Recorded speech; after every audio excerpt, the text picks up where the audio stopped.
ओम शांति। 11/6/2024 की मुरली है। मुख्य रूप से बाबा ने कहा, संपूर्ण पावन बनना है तो पूरा बैगर बनो। देह सहित सब संबंधों को भूलो और मुझे याद करो, तब पावन बनेंगे। अब तुम इन आँखों से जो कुछ देखते हो यह सब विनाश होना है, इसलिए धन संपत्ति वैभव आदि सब भूल बैगर बनो। ऐसे बैगर ही प्रिंस बनते हैं। आगे कहा, अब नाटक पूरा हो रहा है, हमें वापिस जाना है, इसलिए आत्मा को बाप की याद से सतो प्रधान पावन जरूर बनाना है। बाप समान ज्ञान का सागर, शांति का सागर अभी ही बनना है। इस देह से भी पूरा बैगर बनने के लिए बुद्धि में रहे कि इन आँखों से जो कुछ भी देखते हैं यह सब खत्म हो जाना है। अब सुनते हैं महावाक्यों को विस्तार से। बाबा ने कहा, मीठे बच्चे, अब तुम्हें संपूर्ण बनना है, क्योंकि वापिस घर जाना है और फिर पावन दुनिया में आना है। प्रश्न है, संपूर्ण पावन बनने की युक्ति कौन सी है? उत्तर, संपूर्ण पावन बनना है तो पूरा बैगर बनो। देह सहित सब संबंधों को भूलो और मुझे याद करो, तब पावन बनेंगे। अब तुम इन आँखों से जो कुछ देखते हो यह सब विनाश होना है, इसलिए धन संपत्ति वैभव आदि सब भूल बैगर बनो। ऐसे बैगर ही प्रिंस बनते हैं। ओम शांति। मीठे मीठे रूहानी बच्चों प्रति रूहानी बाप समझा रहे हैं। बच्चे यह तो अच्छी रीति समझते हैं कि शुरू में आत्माएं सब पवित्र रहती है, हम ही पावन थे। पतित और पावन यह आत्मा के लिए ही कहा जाता है। आत्मा पावन है तो सुख है। बुद्धि में आता है कि हम पावन बनेंगे तो पावन दुनिया के मालिक बनेंगे, इसके लिए ही पुरुषार्थ करते हैं। 5000 वर्ष पहले पावन दुनिया थी, उसमें आधा कल्प तुम पावन थे, बाकी रहा आधा कल्प। यह बातें और कोई समझ नहीं सकते। तुम जानते हो, पतित और पावन, सुख और दुख, दिन और रात आधा आधा है। जो अच्छे समझदार है, जिन्होंने बहुत भक्ति की है, वही अच्छी रीति समझेंगे। बाप कहते हैं, मीठे बच्चों, तुम पावन थे। नई दुनिया में सिर्फ तुम ही थे, बाकी जो इतने सब है वो शांति धाम में थे। पहले पहले हम पावन थे और बहुत थोड़े थे, फिर नंबरवार मनुष्य सृष्टि वृद्धि को पाती है। अब तुम मीठे बच्चों को कौन समझा रहे हैं? बाप। आत्माओं को परमात्मा बाप समझाते हैं। इसको कहा जाता है संगम, इसको ही कुंभ कहा जाता है। मनुष्य इस संगम युग को भूल गए हैं। बाबा ने समझाया है 4 युग होते हैं, 5वां यह छोटा सा लीप संगम युग है। इसकी आयु छोटी है।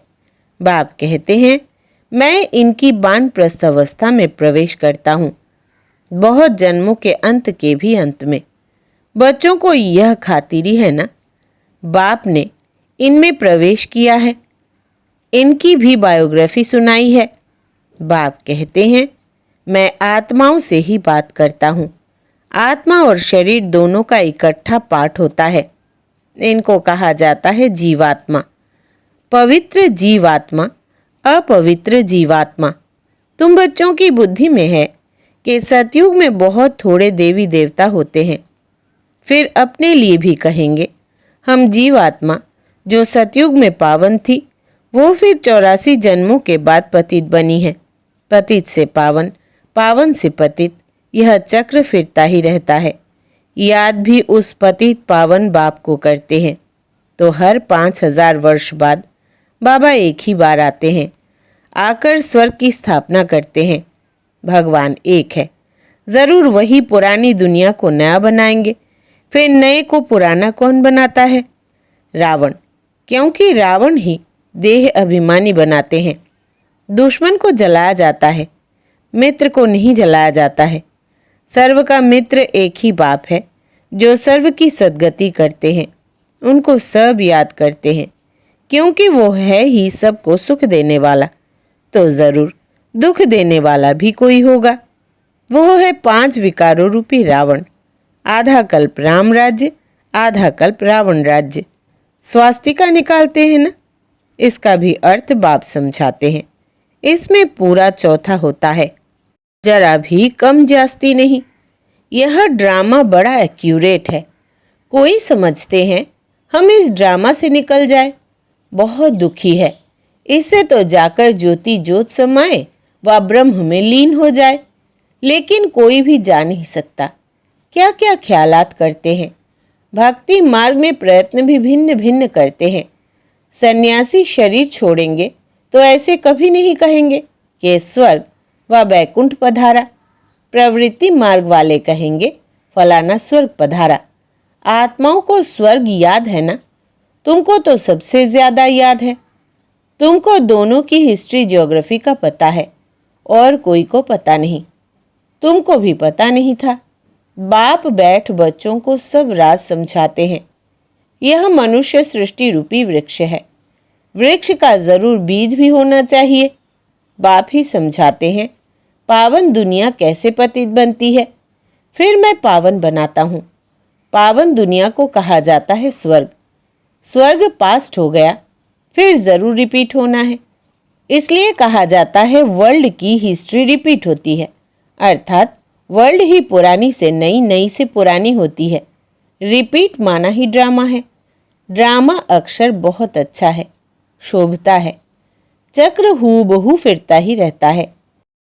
नाटक को हूबहू नहीं कहा जाता। कोई बीमार हो पड़ते हैं तो छुट्टी ले लेते हैं। तो तुम बच्चों की बुद्धि में है हम पूज्य देवता थे, फिर पुजारी बने। बाप आकर पतित से पावन बनाने की युक्ति बताते हैं, जो कि 5000 वर्ष पहले बताई थी।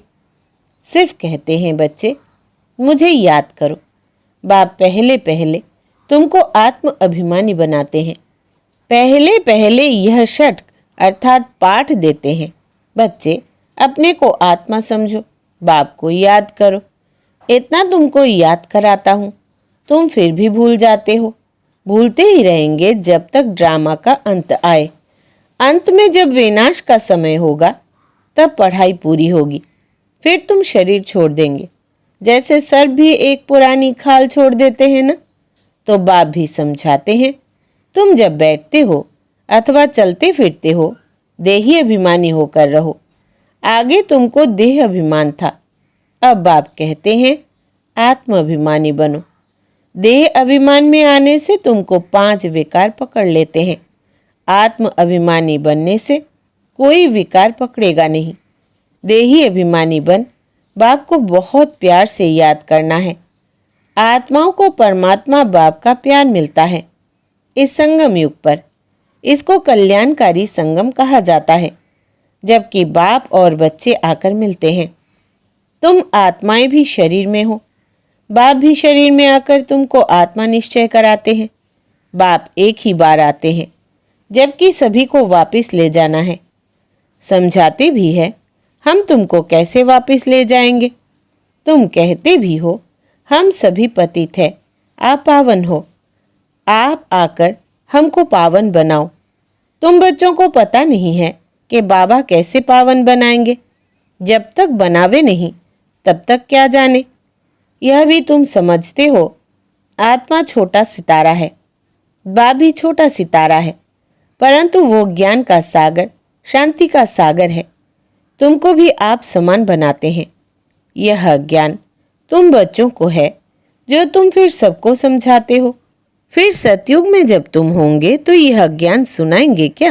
नहीं, ज्ञान सागर बाप तो एक ही है जो तुमको अभी ही पढ़ाते हैं। जीवन कहानी तो सबकी चाहिए ना, वो बाप सुनाते ही रहते हैं, परंतु तुम घड़ी घड़ी भूल जाते हो। तुम्हारी माया के साथ युद्ध है। तुम फील करते हो बाबा को हम याद करते हैं फिर भूल जाते हैं। बाप कहते हैं माया ही तुम्हारी दुश्मन है जो तुमको भुला देती है, अर्थात बाप से बेमुख कर देती है। तुम बच्चे एक ही बार बाप के सम्मुख होते हो। बाप एक ही बार बरसा देते हैं, फिर बाप को सम्मुख आने की दरकार ही नहीं। पाप आत्मा से पुण्य आत्मा, स्वर्ग का मालिक बनाया बस। फिर क्या आकर करेंगे? तुमने बुलाया और मैं बिल्कुल पूरे टाइम पर आया। हर 5,000 वर्ष बाद मैं अपने समय पर आता हूँ। यह किसको भी पता नहीं है। शिवरात्रि क्यों मनाते हैं, उसने क्या किया, किसको भी पता नहीं है। इसलिए शिवरात्रि की हॉलीडे आदि कुछ नहीं करते हैं और सबकी हॉलीडे करते हैं। लेकिन शिव बाबा आते हैं, इतना पाठ बजाते हैं, उनका कोई को पता नहीं पड़ता, अर्थ ही नहीं जानते। भारत में कितना अज्ञान है। तुम बच्चे जानते हो कि शिव बाबा ही ऊंचते ऊंच है, तो ज़रूर मनुष्यों को ऊंचते ऊंच बनाएंगे। बाप कहते हैं, मैंने इनको ज्ञान दिया, योग सिखाया, फिर वो नर से नारायण बना। उन्होंने यह नॉलेज सुनी है। यह ज्ञान तुम्हारे लिए ही है और किसके लिए शोभता नहीं। तुमको फिर से बनना है और कोई नहीं बनते। यह है नर से नारायण बनने की कथा। जिन्होंने और धर्म स्थापन किए, सब पुनर्जन्म लेते लेते तमो प्रधान बने हैं। फिर उन सबको सतो प्रधान बनना है। उस पद के अनुसार फिर रिपीट करना है। ऊंच पाठधारी बनने के लिए तुम कितना पुरुषार्थ कर रहे हो? कौन पुरुषार्थ करा रहे हैं? बाबा। तुम ऊंच बन जाते हो, फिर कभी याद भी नहीं करते हो। स्वर्ग में थोड़े ही याद करेंगे। ऊंचते ऊंच बाप है, फिर बनाते भी ऊंच है। नारायण से पहले तो श्री कृष्ण है। फिर तुम ऐसे क्यों कहते हो कि नर से नारायण बने? क्यों नहीं कहते हो नर से कृष्ण बने? पहले नारायण थोड़े ही बनेंगे, पहले तो प्रिंस श्री कृष्ण बनेंगे ना। बच्चा तो फूल होता है, वो तो फिर भी युगल बन जाते हैं। महिमा ब्रह्मचारी की होती है। छोटे बच्चे को सतो प्रधान कहा जाता है। तुम बच्चों को ख्याल में आना चाहिए, हम पहले पहले ज़रूर प्रिंस बनेंगे। गाया भी जाता है, बेगर टू प्रिंस। बेगर किसको कहा जाता है? आत्मा को ही शरीर के साथ बेगर व साहूकार कहते हैं। इस समय तुम जानते हो सभी बेगर्स बन जाते हैं, सब खत्म हो जाते हैं। तुमको इस समय ही बेगर बनना है, शरीर सहित। पाई पैसे जो कुछ है खत्म हो जाएंगे। आत्मा को बेगर बनना है, सब कुछ छोड़ना है, फिर प्रिंस बनना है। तुम जानते हो धन दौलत आदि सब छोड़कर बेगर बन हम घर जाएंगे, फिर नई दुनिया में प्रिंस बनकर आएंगे। जो कुछ भी है सब कुछ छोड़ना है। यह पुरानी चीज़ कोई काम की नहीं है। आत्मा पवित्र हो जाएगी, फिर यहाँ आएगी पाठ बजाने। कल्प पहले मिसल, जितना जितना तुम धारणा करेंगे उतना ऊंच पद मिलेगा। भल इस समय किसी के पास 5 करोड़ है, सब खत्म हो जाएंगे। हम फिर से अपनी नई दुनिया में जाते हैं। यहाँ तुम आए हो नई दुनिया में जाने के लिए, और कोई सत्संग नहीं जिसमें कोई समझे कि हम नई दुनिया के लिए पढ़ रहे हैं। तुम बच्चों की बुद्धि में है, बाबा हमको पहले बेगर बनाकर फिर प्रिंस बनाते हैं। देह के सब संबंध छोड़े तो बेगर ठहराना कुछ भी है नहीं। अभी भारत में कुछ भी नहीं है।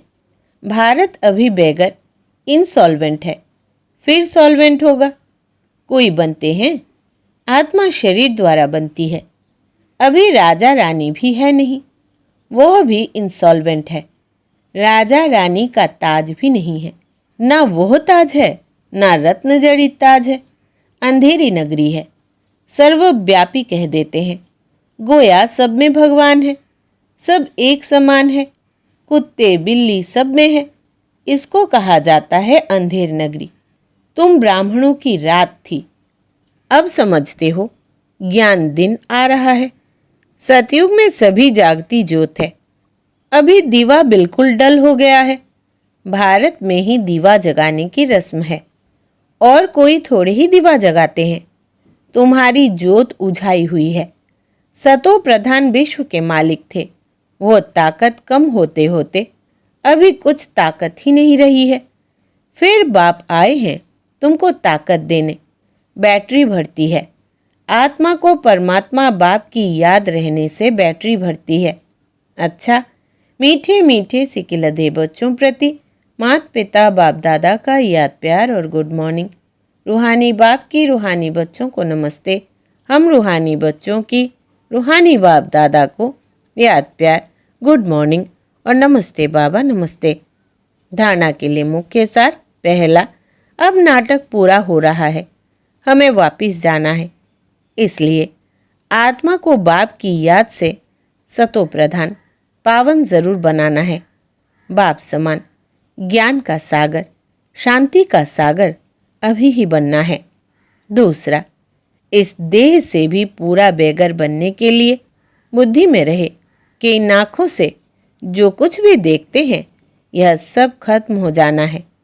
हमें बेगर से प्रिंस बनना है। हमारी पढ़ाई है ही नई दुनिया के लिए। वरदान है आज का, चमत्कार दिखाने के बजाय अविनाशी भाग्य का चमकता हुआ सितारा बनाने वाले सिद्धि स्वरूप भव। विस्तार है, आजकल जो अल्पकाल की सिद्धि वाले हैं वो लास्ट में ऊपर से आने के कारण सतो प्रधान स्टेज के प्रमाण पवित्रता के फलस्वरूप अल्पकाल के चमत्कार दिखाते हैं, लेकिन वो सिद्धि सदाकाल नहीं रहती, क्योंकि थोड़े समय में ही सतो रजो तमो तीनों स्टेजेस से पास करते हैं। आप पवित्र आत्माएं सदा सिद्धि स्वरूप है। चमत्कार दिखाने के बजाय चमकती हुई ज्योति स्वरूप बनाने वाले हैं। अविनाशी भाग्य का चमकता हुआ सितारा बनाने वाले हैं। इसलिए सब आपके पास ही अंजलि लेने आएंगे। स्लोगन है, बेहद की वैराग्य वृत्ति का वायुमंडल हो तो सहयोगी सहज योगी बन जाएंगे। बेहद की वैराग्य वृत्ति का वायुमंडल हो तो सहयोगी सहज योगी बन जाएंगे। अच्छा, ओम शांति।